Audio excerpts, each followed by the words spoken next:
New Thought Media Network proudly presents Lindsay Leimbach, Practicing Infinite Possibilities, Fridays at 10 a.m. Mountain Time, 9 a.m. Pacific.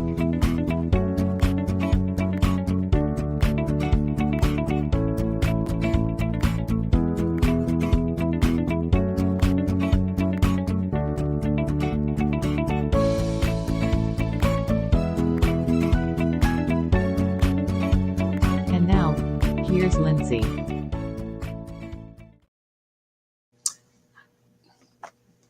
Here I am. Hey, welcome everyone to PIP, Practicing Infinite Possibilities. And it's a rainy day in LA, which is something we just love. We love it here in the rainy day. The spring is going to be magnificent.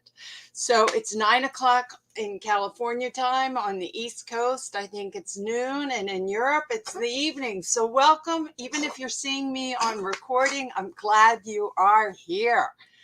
Practicing infinite possibilities. So we are going to go and do our last PIP on habits. Now, of course, actually, it's not going to be our last one on habits, because let's think about it. We have infinite possibilities, right? Infinite possibilities in this day.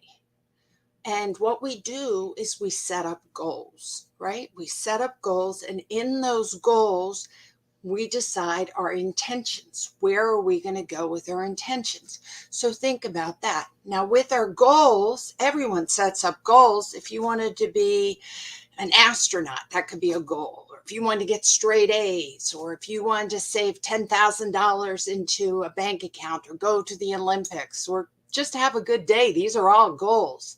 So everyone has different kinds of goals in their minds, but not everyone achieves those goals. So what we have to realize, I wrote down notes to make sure that I am summarizing our habits. So I want you to know I got them with me. We got to realize that it's not really about the goals. Now, we need to have goals. Don't get me wrong. It's great to have goals, and you have to have intentions to get to the goals. But you have to look at the systems. What is the process you're doing in the day to achieve that goal? And that really says the difference. Two people say, okay, I want to save $10,000 in 6 months. Okay, so that's a goal.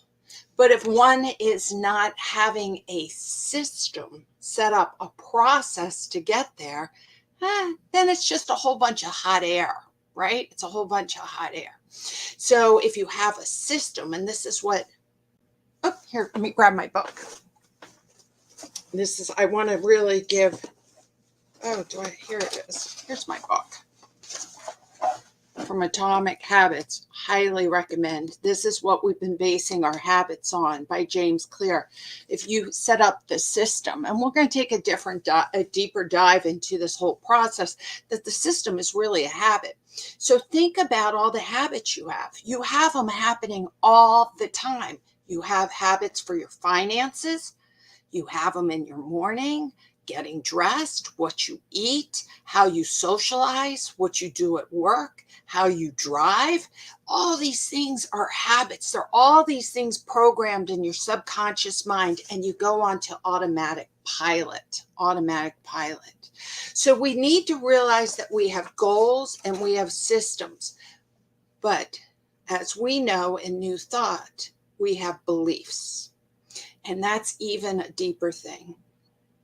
We have to recognize what we think about, what we truly believe is what we will manifest, right?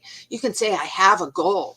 I want to be a millionaire, right? In the 80s, I remember thinking, if I was only a millionaire, that would be perfect, right? So it was a goal. And then you want to build a system. Okay, well, then I'm going to, put down save $1 every day, or whatever it is for the system.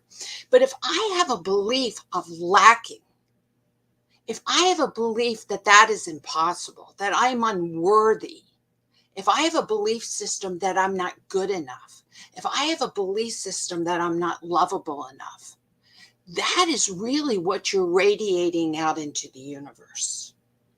So you can read all the books you want in business about creating habits and psychology and all the different things that'll take you to a place of where you want to achieve. But if you are not congruent with who you are and understanding who you are, then you're not going to be able to live through it. You can willpower yourself to do things for a while, but ultimately you settle back into that belief system. So what is the first thing you always have to know? In spiritual awakening, in financial awakening, in eating healthy, all that, what do you need to know? You need to know awareness. To look inside yourself and really do an evaluation of how do you feel? What is that authentic self? And people say, well, how do you go there? Well, a lot of times in the subconscious mind, your authentic self is really originated from your childhood, the belief systems in which you attached onto when you were young. Hey, no judgment there. No judgment on there. You didn't choose to be born into your family. You didn't choose your religion. You didn't choose your language. You didn't choose your country. All those things you were born into. And then you had this brain, which is a gift. I say the most incredible gift from God is this incredible brain, and you have to learn how to cultivate it. And when you're young, the belief systems are all coming to you, and the habits are all coming to you. So the process. So look back, and when you think, well, I have a really bad habit, think back, where did you get that habit? It didn't just appear. Habits don't just appear. They are rewarded. They are rewarded in a low-level reward system over and over again, so you continue that behavior. So I was talking with a whole bunch of girlfriends of mine yesterday, and we were talking about negative habits that we had picked up and that we've become aware of, and then we were able to change it. We were able to see where the belief system came from. We were able to say, that's not the belief I have anymore about myself.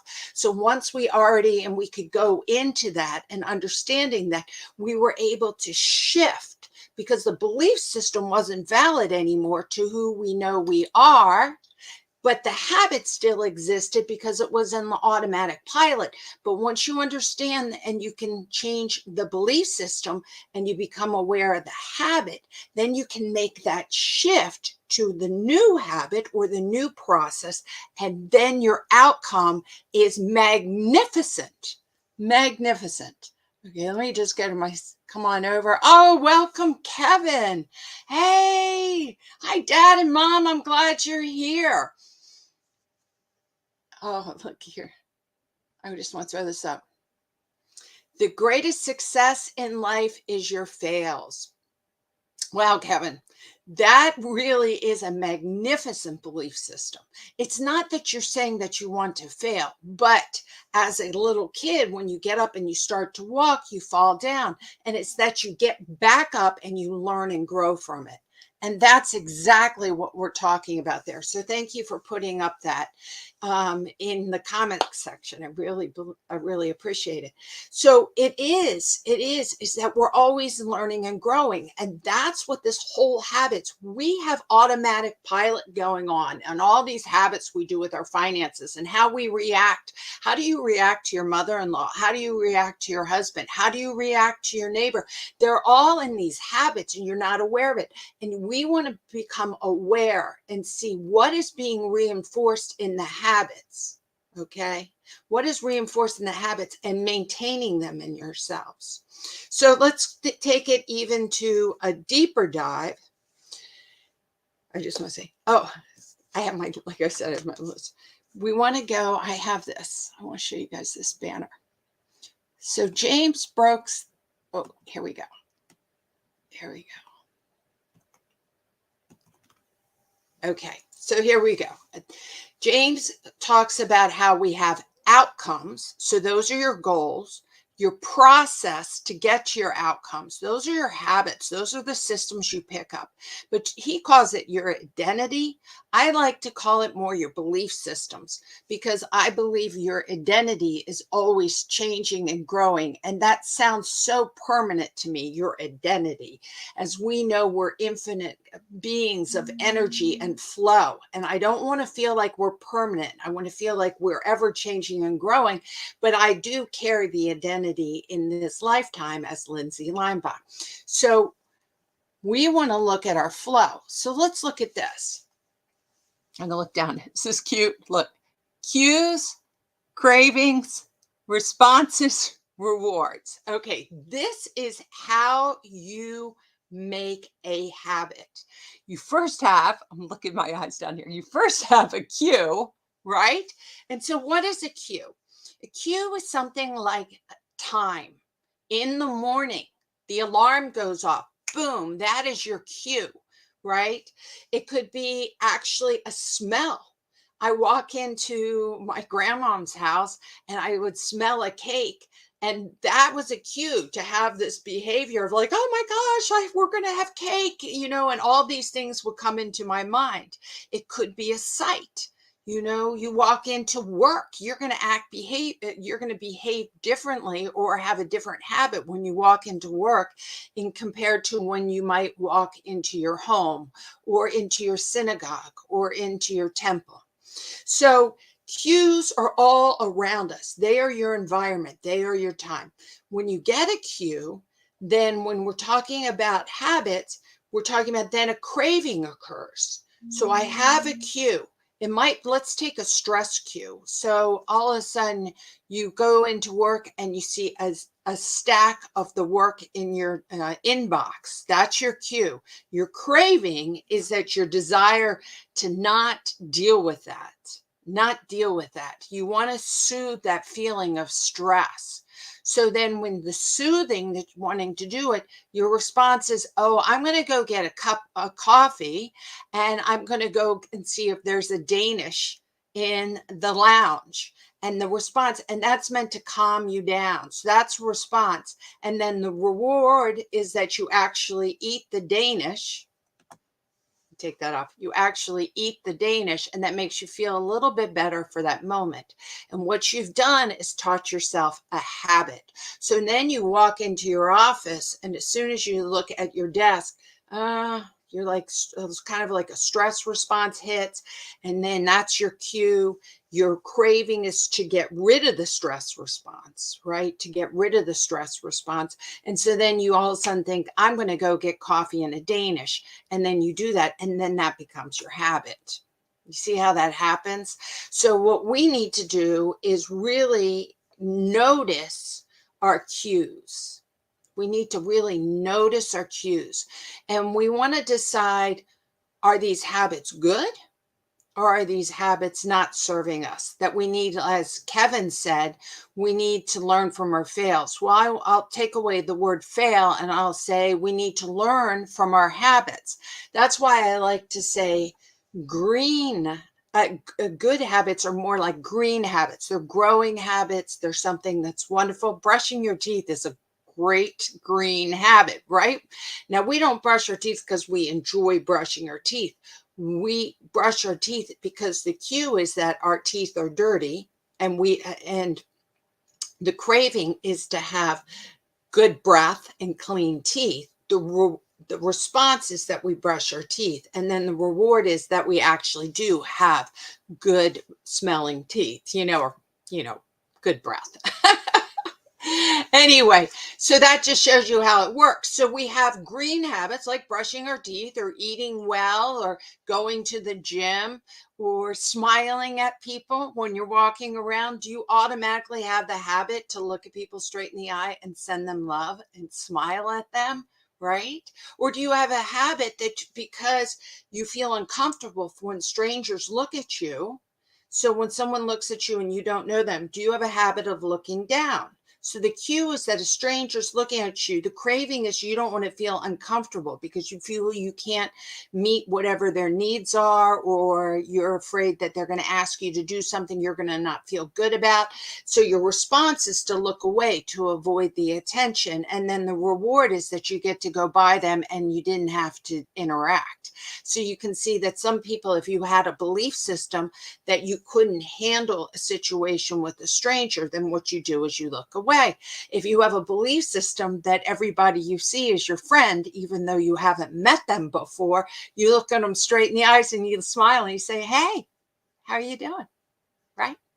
So give them that smile. And then the reward, I love smiling at strangers because the reward is they smile back. And it's so much fun.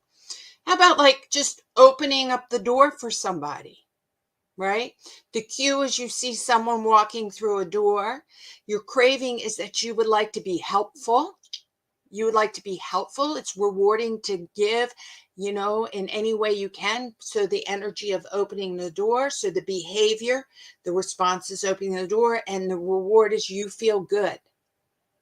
That's why gratitude and giving, helping, is an internal reward. It's an internal reward. So some people will open the door. And I know one person who does it all the time is my dad and my husband. I hope my children. We'll see. I'll have to go visit them. Let's see. Anyway, so this is very important that we understand how habits are developed. They're developed, even bad habits are developed because you're getting some kind of reward. So when you're smoking, like I used to smoke, the reward was that it reduced my stress for that moment. I got an immediate, was very soothing. Another reward I got from smoking is it was extremely social. I had a lot of friends that smoked. And so when we would go out in our 20s and we would go to bars where you could smoke back then, we'd all sit around and smoke. Or in the mornings, we would have our Diet Coke and smoke together. It was a very social activity. Not good for you, but it did have a reward. Remember I told you about you walk into work, it's kind of stressful, so then you go get your coffee and your Danish. Okay, the reward is soothing yourself, is eating something. Eating is a reward that we have in ourselves, and it ends up putting in this habit, the automatic pilot. Of course, it turns out that that's a yellow habit. I don't want to say it's a bad habit. It's a yellow habit. It's not a green habit. It's a yellow habit because it's not serving you well, but you can learn from it. You can learn from it. So we need to understand, why are we having our habits? What is it serving us? What is the reward? This is wonderful insight for you to understand your authentic self, to understand the programming you've had since childhood. A lot of our habits come from childhood. So let's go to here. This is the laws of making a good habit and the laws of making getting rid of a bad habit. But this is James Clear's laws, and he says good and bad. I say green and yellow. Let's first talk about a bad habit. What's very important is that when we want to make a yellow habit go away, we want to make it invisible, meaning that the cue is invisible. So you're going to have to, great example. Talking with my girlfriends yesterday about this, and she said, you know what? I eat ice cream late at night. So what I do is I don't buy ice cream for my house. It's obvious. So coming down here, it's obvious, guys. You just don't have ice cream in your house. You make it invisible. Or if you have to have cookies in your house and you eat late at night, you put the cookies not on the counter. You put the cookies in a difficult place to get. If you're not smoking, if you're trying to learn not to smoke, you don't have cigarettes in your house, right? You make them invisible. You also you want to make it unattractive. Okay, so you want to make it not rewarding. So when I learned how to stop smoking, I thought of all the reasons why I didn't want to smoke anymore, and I made it unattractive. It wasn't appealing to the boyfriend I had at the time, which was a huge motivator why I stopped smoking. It wasn't good for my health. Now I already knew that, but that was a long-term problem I'd have in the future. So that didn't give me enough motivation to quit. But having my boyfriend not like it was a huge motivator. Having bad breath, having my hair smell, having my clothes smell, right? Having my teeth being yellow. All those things became more unattractive than the reward. Then I made it difficult. I didn't buy any cigarettes. And I made it unsatisfactory, meaning that when I did smell smoke, I recognized it and how it wasn't appealing. So you want to make sure that when you are taking a habit, okay, and you're saying, I want to change that habit, you want to make sure that you're setting up your environment and your cues to support getting rid of the habit. Now, you want to also, I want to say, when we're getting rid of a bad habit, we have to go back to that belief system. I like to use affirmations, or the power of prayer, right? I like to go in and say, I know, okay, so if I want to say that I want to lose weight, you don't want to say, I can't eat, I need to lose 10 pounds. And then you're always like struggling with it. What you want to have is a belief system as I am a healthy person.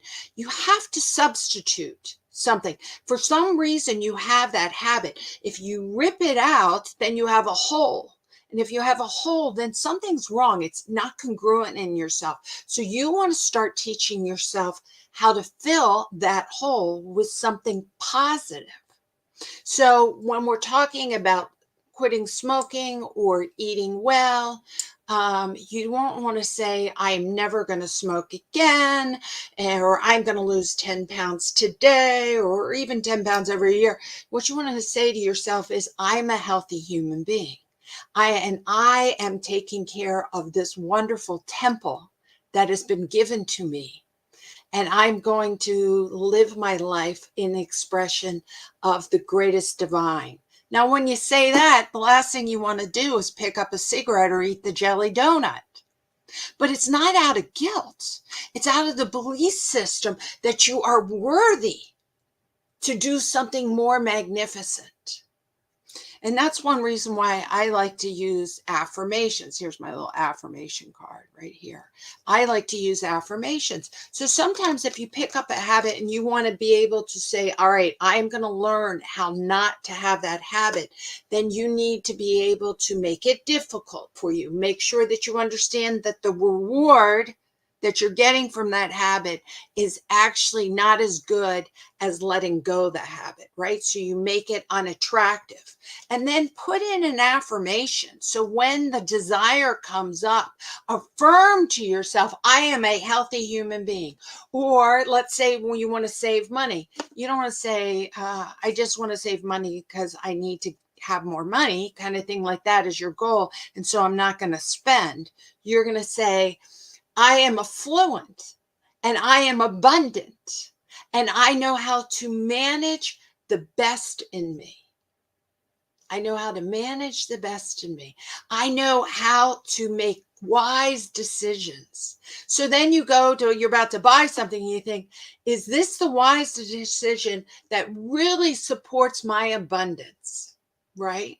Is this really, and you think, no, I don't need another shade of lipstick. I can let it go because I understand that I am already perfect and whole. You want to get this affirmation, this belief system. It's all inside of you. You need to wake it up. Wake it up. So today, I just want you to know I grabbed out of my affirmation cards, which I got at Five and Below. If you guys have that store near you, it's wonderful. And it says, today I am brave. Today I will step up. Today I will step up to every challenge with courage, with every challenge. So I like to say, today I am brave and I am filled with courage to just allow the universe and trust it to flow. It feels so good. And when you know you can say these things and you bring up this belief system, it makes it so much better when you're working on yellow habits. Yellow habits. Okay, let me go back to, let's see, I'll see it. Oh, here it is. Sorry. I just want to go back to this. So how do you make good habits? You want to make them obvious. You want to make them attractive. You want to make them easy, and you want to make them satisfying. So you want to make them obvious. In other words, you hide the cookies and you put out the apples, right? You want to make them obvious, kind of thing. You put an alarm on your phone. If you're going to meditate every day and you want to do it at 7 o'clock in the morning, then go ahead, put the alarm on the phone to go off at 7 o'clock. And so that reminds you. It reminds you.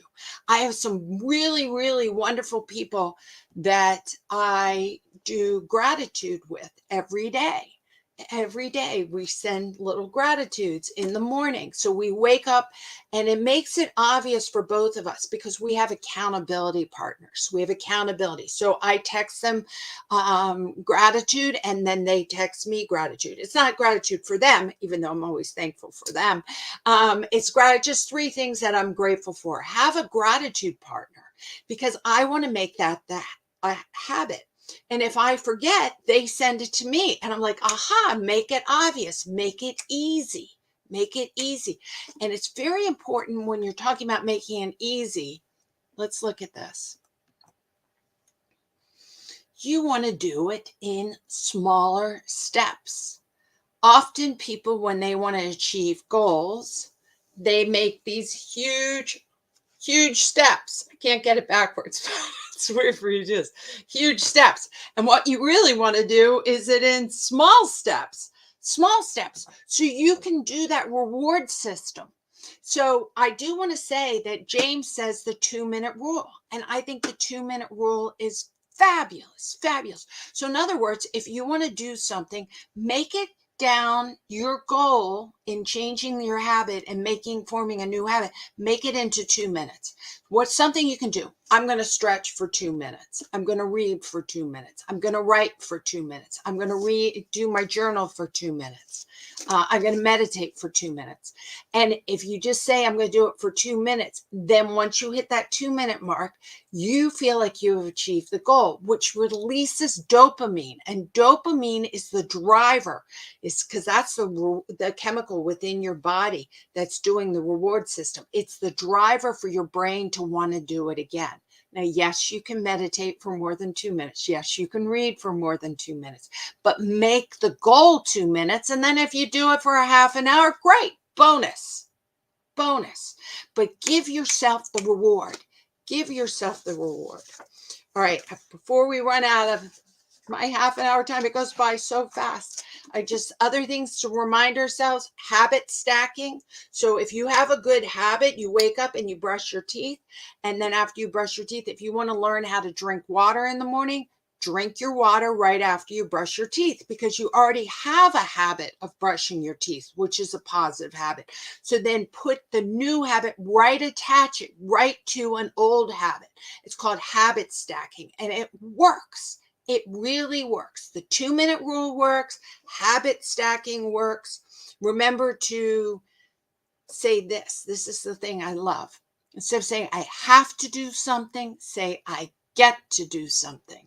Because when you feel like you have to do something, it's willpower. When you say I get to do something, it's more from a passionate heart of leading, of light, of optimism. So I get to eat healthy today. Not that I have to eat healthy today. I get to drink water.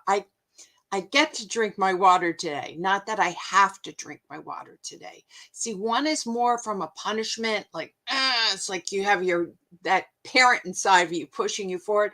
But get is empowering. And we want to empower ourselves. We want to believe and know that the choice is inside of us, that we have the power. We have the power. Oh, let me just. Thanks, Dad. I have an alarm that goes off every Friday morning, 10 minutes before your talk. See, he makes it easy so that he can get on and see this. So thank you, Dad and Mom, for making a PIP, Practicing Infinite Possibilities, as part of your habits. And also I keep saying the last thing I want to say, know your own self. You want to reward yourself when you're doing things well. But are you someone that needs reward right away? Or are you someone who can have reward by the end of the day? That'll reward yourself, or that you can have a big reward at the end of the week. Know yourself. We all have different personalities, and we are all unique, and our uniqueness makes us great. So you have to realize that I have been talking about how to build habits, how to change habits, to understand goals, systems, beliefs, all this stuff. You have to take it and develop your own, because we're all individuals. Some people need rewards right away, so they should put down lists, small little goals, and check them off. And you go, good job, good job, good job. Talking to yourself is the best reward. Words have so much power, right? So if you think of the 4 Agreements, which is another book I love so much, he's like, be impeccable with your word, meaning don't punish yourself with your words. Reward yourself. You have the power. You have the power inside of yourself to create anything you want. Go from it and see what your belief systems are, and then cultivate the true belief system that we're perfect and all and whole, and all have the power. All right, this is the end of our habit series for now, and we are going to start a new series in 2 weeks. I am going to go dark next week because I'm going to visit my father and celebrate his birthday. So I will miss you all next week, but episode 36, because this is episode 35, will be happening on March 24th.